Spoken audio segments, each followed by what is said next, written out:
நான் national award வாங்கும்போது மாஸ்டரும் national award வாங்கிட்டு இருந்தாரு. நம்ம இந்த மாதிரி படம் பண்ணும்போது வந்து ரொம்ப சந்தோஷப்பட்டோம், ஆச்சரியப்பட்டோம். ஓ, மாஸ்டர் வந்திருக்காரு, என்ன பண்ண போறாருன்னு பார்க்கும்போது எவ்ரி டைம் நான் சொன்ன மாதிரி வந்து அந்த ஆச்சரியங்கள் வந்து குறையவே இல்லை. ஒரு 170 days to every time surprise another person is not easy at all.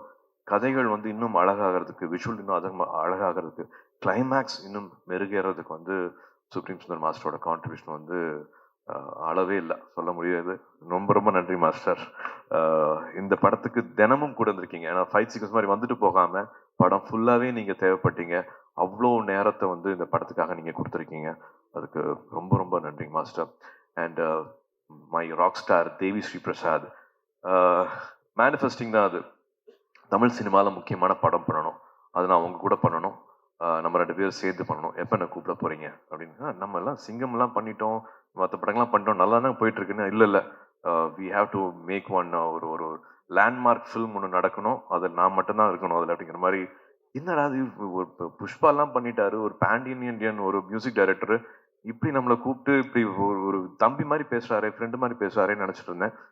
அதே மாதிரியான ஒரு நிகழ்ச்சி நடந்துச்சு. இந்த மீட்டிங் முடிஞ்சு பேசின உடனே எங்களுக்கு தேவி டிஎஸ்பி தான் வந்து மனசுல வந்தாரு. நாங்க கூப்பிட்டு பேசுறோம், அன்னைக்கு அவர் பிறந்த நாள், பர்த்டே அன்னைக்கு வந்து இந்த படம் அவருக்கு ஃபிக்ஸ் ஆகுது. இதை விட பெட்டர் கிஃப்டே கொடுக்க முடியாது, பாருங்க நான் என்ன பண்றேன் பாருங்கன்னு சொன்னாரு. படம் ஃபுல்லா அது ரன்னிங் ரேஸ் மாதிரி எல்லாரும் ஓடிட்டு இருக்கோம்னா, நான் எப்படி முந்திட்டு ஓடலாம், நான் எப்படி டீமுக்காக நான் எவ்வளவு ஜெயிக்கலாம் அப்படிங்கிற மாதிரி அந்த ரிலே ரேஸ் மாதிரி வந்து அவ்வளவு வேகமா ஹார்ட் அண்ட் சோல் கொடுத்துருக்காப்ல நம்ம டிஎஸ்பி. மதன் கார்கே ஆகட்டும், விவேகா சார் ஆகட்டும், இது வந்து 700 வருஷத்துக்கு முன்னாடியான ஒரு கதை. அந்த அதே வட்ட எழுத்துக்கள், பிரம்ம எழுத்துக்கள்லாம் வந்து பேசலாம். அந்த உணர்ச்சிகள் வந்து சொல்றது வந்து நிறைய பேருக்கு வந்து அது கண்டிப்பா புரியாம தான் போகும். நம்ம வந்து சாதிச்சிட்டோம், நம்ம வந்து பிரமாதமா எழுதிட்டோம் அப்படிங்கிறது இருக்கலாம். But to make everything connected வந்து ரொம்ப ரொம்ப முக்கியமான விஷயமா நான் பார்க்குறேன். அதுல வந்து 2 பேருக்குமே மன்னிப்பு சாங் எனக்கு மறுபடியும் வந்து one of the favourite song. இன்னைக்கு சாயந்தரம் ரிலீஸ் ஆக போகுது. ஸோ படத்தோட கோரும் அதுதான். நான் படத்துக்குள்ள போறதுக்கு முன்னாடி இந்த நான் வந்து டெடிகேட் பண்ணணும் அப்படின்னு நினைக்கிறேன்னா வந்து இந்த உலகத்தை எங்களுக்கு உயிரோட்டமா நாங்க பார்த்ததில்லை, தொட்டதில்லை, உணர்ந்ததில்லை, be not know experienced at all.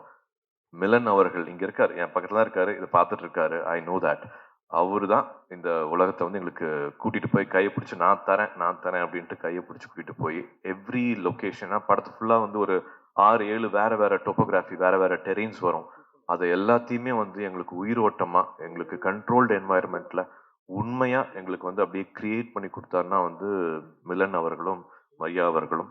So எங்க டெடிகேட் பண்ணணும் அப்படின்னு நினைச்சேன்னா வந்து I would love to as a team we all would love to dedicate this film to Milan sir. அவர் இல்லாம இந்த படம்